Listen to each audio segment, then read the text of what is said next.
السلام عليكم ورحمة الله وبركاته. الحمد لله رب العالمين، وبه نستعين على أمور الدنيا والدين، ثم الصلاة والسلام على سيد المرسلين. قد جاء في حديث البخاري أن لبيد بن الأعصم اليهودي اللعين الذي سحر النبي صلى الله عليه وسلم قد سحره في مشط ومشاطة وبعد.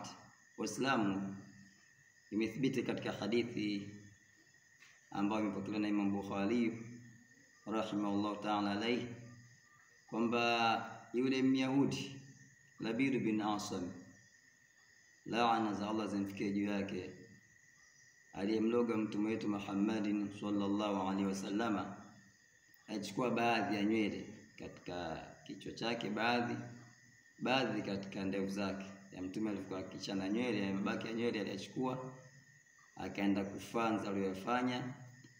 Ndio mtume wetu Muhammadin sallallahu alaihi wasallam akapata mtihani ule kulogeka.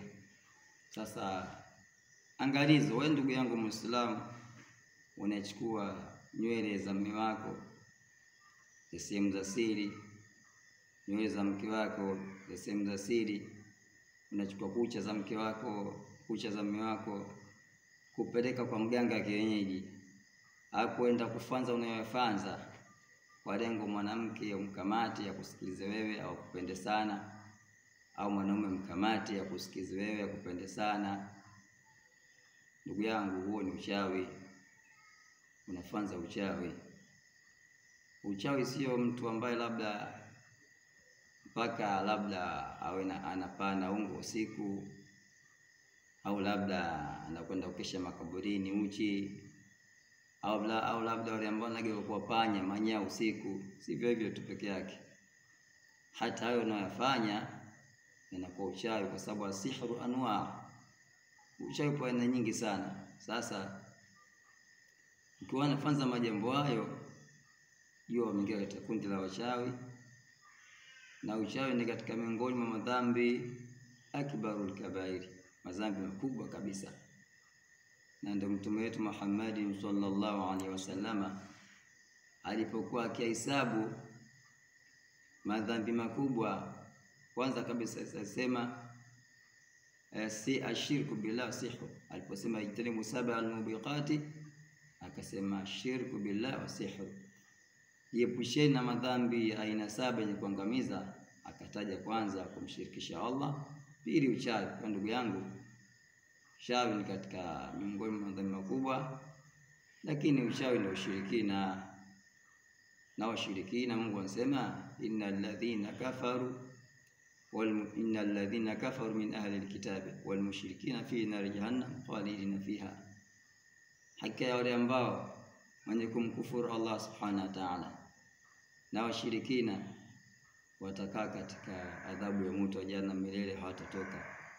Ndugu yangu Muislamu, tujiangamize mwenyewe, kwa sababu sisi Waislamu si watu wa motoni katika milele, sio watu wa motoni siku zote. Muislamu atakaa katika adhabu au kutumikia adhabu za Allah, lakini ipo siku tu atapata rehema za Allah, hata baada ya miaka 10,000, lakini ipo siku moja, kwa sababu imani yake ya Uislamu, atapata rehema za Allah.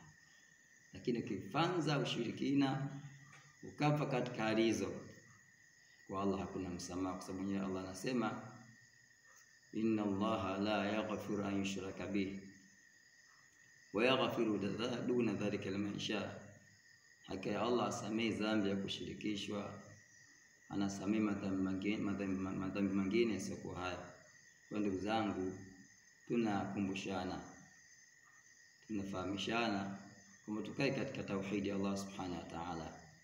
Mapenzi aje kumshirikisha Allah, kumkamata mke, kumkamata mume kuja kumshirikisha Allah. Kuna baadhi ya dua kuzifanya, basi Allah anatia mpenzi katika nyoyo zenu, mnapendana, mmoja utashangaa.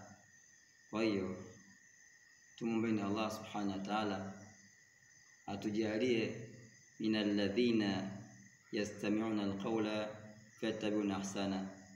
Subhana rabbika rabbil izzati amma yasifun, wa salamun ala al mursalin, walhamdulillahi rabbil